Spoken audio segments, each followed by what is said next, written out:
मेरे पीछे उनका गेट है, ये उनकी गाड़ी खड़ी होती है, यहाँ से वो 1 मिनट भी नहीं चलाते और वो जिधर काली गाड़ी खड़ी है उधर ही मार दिया।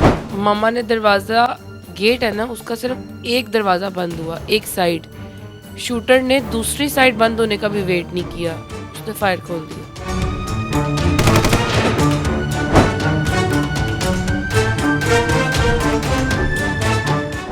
बहुत बेदर्दी के साथ उनको गोलियां मारी गईं।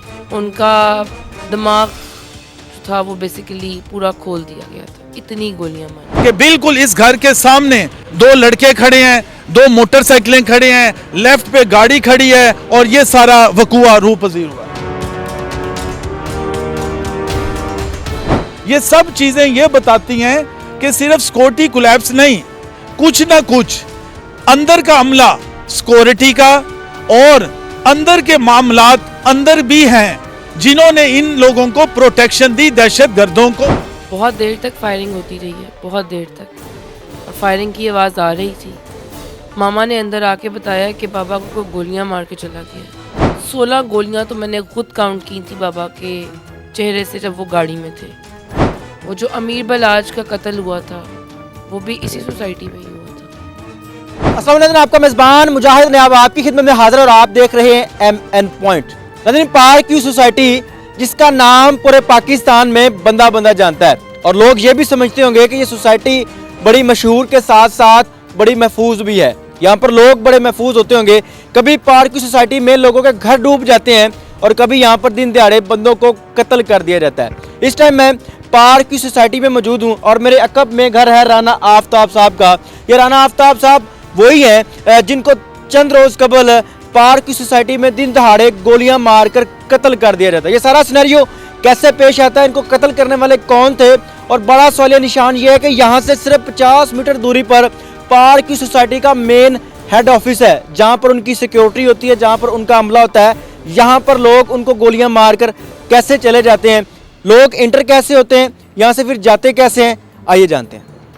या जनाब, ये मैं चीज़ अवाम को बताना चाहता हूँ कि जब ये शूटर आते हैं और ये वकुआ हो जाता है और 8:43 पे 25 सेकंड पे ये सुबह स्कूल जाते हुए लोग जब ऑफिस को जा रहे हैं और स्कूल को जा रहे हैं, कॉलेजेस को जा रहे हैं, यूनिवर्सिटीज़ को जा रहे हैं, और ये सरेआम ये मैडम मरियम नवाज शरीफ साहब के दिल लाहौर में और पार्क व्यू सोसाइटी में ये वकुआ होता है सुबह के टाइम 8:45 बजे। और मुझे मेरी बहन फ़ोन करती है, मेरी भांजी फ़ोन करती है, और मैं 9:20 पे तकरीबन इधर पहुंचता हूं।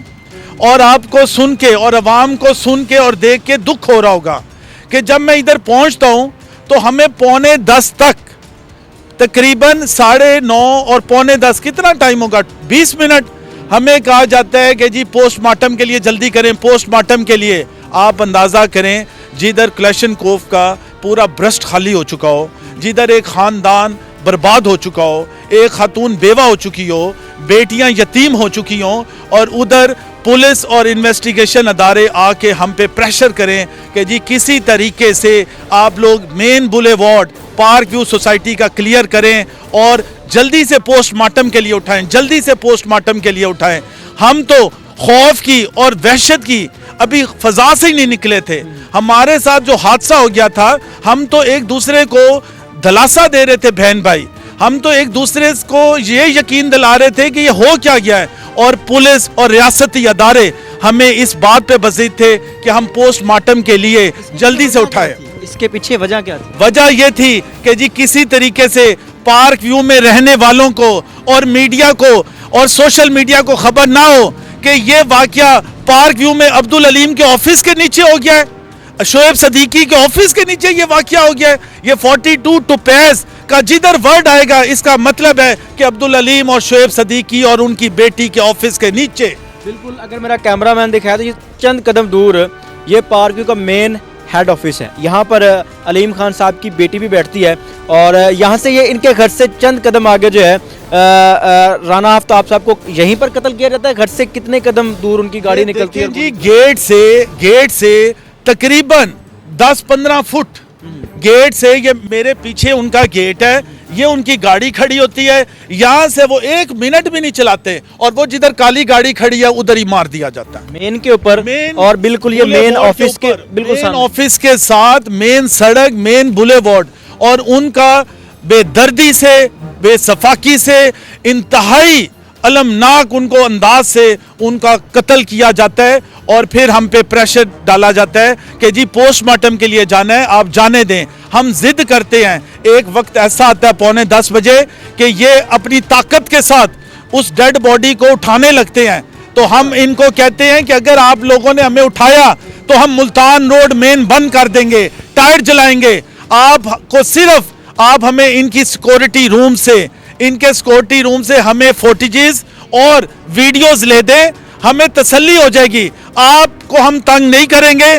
फिर SHO जो अजीम साहब हैं इंटरफेयर करते हैं और उनके असिस्टेंट सिक्योरिटी मैनेजर को बुला के कैप्टन साहब को बुलवाते हैं मौके वारदात के ऊपर और जाए वकुआ पे, और मैं इनके साथ सिक्योरिटी रूम में जाता हूँ। यकीन जानिए सिक्योरिटी रूम में जब ये चीज़ें मैंने उनके टीवी पे देखी, LED पे देखी, और मैंने जब कहा ये चीज़ें मुझे दे दें, जो कुछ आप मुझे दिखा रहे हैं, आप यकीन जानिए। ये लोग जो कातिल थे, शूटर थे, कितने लोग थे, इन्होंने रैकी कैसे की और इंटर कैसे हुए और उसके बाद सोसाइटी से निकलते कैसे? ये टोटल सर, टोटल वीडियोस के अंदर आप देखें कि ये टोटल 7 लोग थे, 2 मोटरसाइकिलें यूज हुई हैं, 1 गाड़ी यूज हुई है और 7 बंदे थे। ये उनकी रैकी कैसे की गई, कहाँ कहाँ पर लोग खड़े थे, कहाँ से गाड़ी आई? ये मैंने सारा मैडम को बताया है, आपके इस प्रोग्राम में पहले सारा बताया है कि बिल्कुल इस घर के सामने 2 लड़के खड़े हैं, 2 मोटरसाइकिलें खड़े हैं, लेफ्ट पे गाड़ी खड़ी है और ये सारा वकुआ रूह पजीर हुआ। इसकी सिमत जो होती है गाड़ी की, ऑपोजिट सिमत में गाड़ी आती है और वो गाड़ी को रोकते हैं, इंटरसेप्ट करते हैं और इस तरह दहशतगर्द नीचे उतरकर ये सारा ब्रस्ट मारकर उनका कत्ल कर देते हैं। एक महफूज सोसाइटी जिसको लोग समझते हैं कि ये सोसाइटी बड़ी महफूज है और इसका जो मेन गेट उसके ऊपर बड़ी हाई सिक्योरिटी लगाई जाती है, वहाँ से लोग कैसे कलेक्शन लेके एंटर होते हैं और फिर जाते कैसे हैं? देखें जी, जो क्लेशन कोफ वाला बैठा होता है ये एक्चुअली ये मर्डर तो नहीं हुआ, ये एक्चुअली शहीद हुए हैं।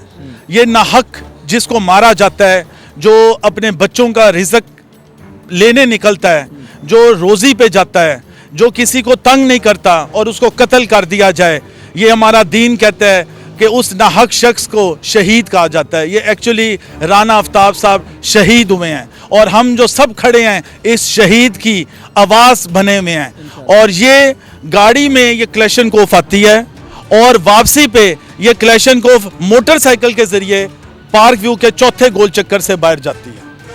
आप बता रहे थे जो गाड़ी निकली है सोसाइटी से बाहर, उसको ई टैग लगा हुआ था सोसाइटी का जाती?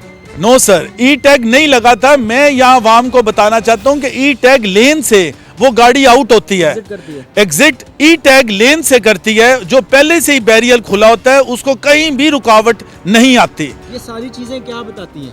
ये सब चीज़ें ये बताती हैं कि सिर्फ सिक्योरिटी कोलैप्स नहीं, कुछ ना कुछ अंदर का अमला सिक्योरिटी का और अंदर के मामलात अंदर भी हैं जिन्होंने इन लोगों को प्रोटेक्शन दी, दहशतगर्दों को। आज इस सारे मामले को कितने दिन गुजर गए?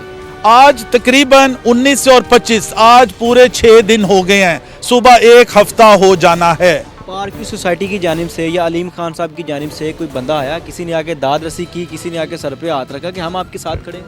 अब्दुल अलीम खान साहब और शुएब सदीकी साहब तो आने की तो बात दूर की, टेलीफोन करके भी नहीं बेवा से कहा कि मैं मुल्क से बाहर हूं या मुल्क के अंदर हूं या मसरूफ हूं या बीमार हूं तो इंशाल्लाह आपके घर हाजिरी दूंगा। कोई शख्स इंतजामिया के अंदर इस घर पर तशरीफ नहीं लाया। ये वो हालात हैं जो कि इन्होंने बाहर के बताए। मरहूम मकतूल राना आफ्ताब की बेटी से भी बात करते हैं, उनसे जानते हैं कि जब बाप घर से निकला क्या टाइम था और किस तरह उनको कत्ल किया गया। साबका deputy director excise Rana Aftab साहब की बेटी मेरे साथ मौजूद है। उस दिन जब गोलियां चली, इनको कैसे पता चला कि मेरे बाप को फायर लग चुके हैं? जब इन्होंने अपने बाप को देखा तो उनकी क्या कंडीशन थी और इस सारे मामले में पार्क की सोसाइटी की सिक्योरिटी ने इनकी कितनी मदद की, इनका कितना साथ दिया, जानने की कोशिश करते हैं। अस्सलाम वालेकुम मेरी बहन। वालेकुम अस्सलाम।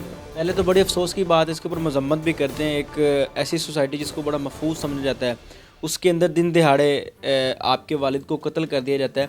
कैसे पता चलता है कि वालिद पर गोलियां चली, किसने बताया, और दिन कितने बजे का टाइम था? सुबह 8:30 बजे का टाइम है। हमारे बिल्कुल घर के बाहर गोलियां चलती हैं और मारने वाले बाबा को मार कर फरार हो जाते हैं। आपका घर पार्क की सोसाइटी का जो मेन हेड ऑफिस है, जहाँ पर अलीम खान साहब की बेटी बैठती हैं, वहाँ से कितने कदम की दूरी पर है? 2 कदम। और अगर मैं गलत नहीं हूँ तो वो अपने शीशों से भी देख सकती है। वहाँ से नज़र आता है अगर यहाँ पर कुछ इस तरह का मामला हो रहा है। बिल्कुल ऐसा ही है। कैसे पता चला कि बाहर गोलियाँ चल रही हैं और वो गोलियाँ मेरे वालिद को मारी जा रही हैं? बहुत देर तक फायरिंग होती रही है, बहुत देर तक, और फायरिंग की आवाज़ आ रही थी। मामा ने अंदर आके बताया कि बाबा को कोई गोलियां मार के चला गया है। हमें सिर्फ यही था कि गोलियां मारी होंगी, ये नहीं पता था कि गोलियां उनके दिमाग में मारी होंगी। और उनको आप उस टाइम घर पे थी, वालिद घर से निकले, आपकी वालदा उनको रुखसत कर रही थी, काम पर भेज रही थी, आपकी वालदा के सामने आपके वालिद को गोलियां मारी गई? हाँ जी, उन्होंने सिर्फ, मामा ने दरवाज़ा, गेट है ना उसका, सिर्फ एक दरवाज़ा बंद हुआ, एक साइड। शूटर ने दूसरी साइड बंद होने का भी वेट नहीं किया, उसने फायर खोल दिया। कितनी गोलियां मारी गई और कितनी देर तक आपके घर के बाहर फायर चलते रहे? तकरीबन 16 गोलियां तो मैंने खुद काउंट की थी बाबा के चेहरे से जब वो गाड़ी में थे। 16 निशानात तो मैंने खुद काउंट किए थे फेस पे से और यहाँ से यहाँ तक। अभी हम बाहर रिकॉर्डिंग कर रहे थे तो तकरीबन 2 से 3 मिनट बाद यहाँ पर गार्ड आ गए थे, सिक्योरिटी आ गई थी। उन्होंने हमें रोका कि आपने यहाँ पर रिकॉर्डिंग नहीं करनी। जब गोलियाँ चल रही थी, जब यहाँ पर कत्ल हुआ, कितनी देर बाद सिक्योरिटी आ गई? और ये बिल्कुल साथ हेड ऑफिस है, वहाँ से तो अगर बंदा पैदल भी आता है 10 से 12 सेकंड तकरीबन लगते हैं। सिक्योरिटी कितनी देर में पहुँच गया? अच्छा, अभी बाहर 2-3 मिनट में पहुँच गई थी। उस दिन तो मेरा ख्याल है 15 मिनट भी हो चुके थे और कोई नहीं था। मैं 15 की बात नहीं कर रहा, सिक्योरिटी की बात कर रहा हूँ। पार्क की सोसाइटी की जो सिक्योरिटी सर, जब मैं घर से बाहर निकली हूँ, जब वो फरार हो चुके हैं, फायरिंग की आवाज़ बंद हो गई है, तभी मैं निकली हूँ ना घर से बाहर, भागी हूँ। तो उस वक्त तो मुझे कोई नज़र नहीं आया। कोई सिक्योरिटी नहीं, मुझे तो कोई नीले यूनिफॉर्म में नज़र नहीं आए अहलकार सिक्योरिटी के। जब वालिद और को मैं देख, चीखी भी हूँ कि कहाँ है सिक्योरिटी, कहाँ है सोसाइटी के सिक्योरिटी गार्ड्स, लेकिन मुझे तो दूर दूर तक नज़र नहीं आए। आपने शूटर्स को जाते हुए देखा है? नहीं। यानी कि आपके जाने से पहले वो अपनी वारदात करके यहाँ से निकल चुके थे। भाग चुके थे। जब आपने अपने वालिद को देखा तो क्या कंडीशन थी उनकी, क्या हालत थी?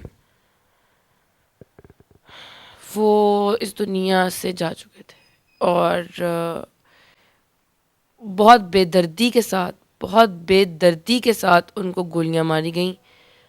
उनका दिमाग जो था वो बेसिकली पूरा खोल दिया गया था, इतनी गोलियां मारी। सर में गोलियां मारी गई? सर में गोलियां मारी गई। वालिद ने कभी बताया था कि किसी के साथ कोई दुश्मनी है, किसी के सात कोई मामला चल रहा हो, किसी के साथ कोई पैसों का मसला हो, कोई इस तरह का मामला हो सकता है, कोई खदशात थे? नहीं, बिल्कुल भी नहीं। 0.00%। कभी बताया नहीं वालिद ने कि मेरे किसी के साथ दुश्मनी है, वो भी इस तरह की कि घर के बाहर दिन दहाड़े गोलियां मार दी जाएंगी? देखें सर, अगर हमारी किसी के साथ इतनी दुश्मनी होती तो हमारी गाड़ी जो पुलिस की कस्टडी में है उसमें से भी कोई असला बरामद होता for the sake of protection. वो अपनी बचाव के लिए रखते हैं ना गाड़ी में असला। एक तो हमारी गाड़ी में कोई असला भी नहीं है, दूसरा हम जिस तरह नहाते घर के अंदर बैठे हुए हैं, हमने कोई गार्ड्स नहीं रखे हुए, कोई सिक्योरिटी गार्ड नहीं ना है। तो किसी के साथ कोई मसला नहीं था, किसी के साथ कोई दुश्मनी नहीं थी, कोई इस तरह का मामला नहीं था, उसके बावजूद भी दिन दहाड़े राना आफ्ताब साहब को उनके घर के बाहर गोलियां मारकर कत्ल कर दिया जाता है। इस सारे मामले में पार्क की सोसाइटी, जाहिर सी बात है वो अलीम खान साहब की है। अलीम खान साहब हुकूमत के नुमाइंदे भी हैं, उनकी अपनी भी एक पार्टी है। उन्होंने आपकी कोई दाद रसी की, आपके सर पे हाथ रखा, घर आए आपके? नहीं, कोई भी नहीं आया। नो। उनकी अपनी सोसाइटी में एक बंदे को दिन दिहाड़े कत्ल कर दिया जाता है और अलीम खान साहब आपके घर तक नहीं आए? नहीं, नहीं आए। उनका कोई नुमाइंदा आया हो? नहीं, पार्क की सोसाइटी से किसी बंदे ने आके नहीं दाद रसी की? नो, एक बंदा भी नहीं आया। ऐसा क्यों? ये तो आप उनसे सवाल करें जाके, सोसाइटी वालों से पूछें। जब कत्ल होता है, फायरिंग होती है, उसके बाद आप बता रही थी कि वो गाड़ी जो है वो एम टैग वाली लाइन से एग्जिट करती है।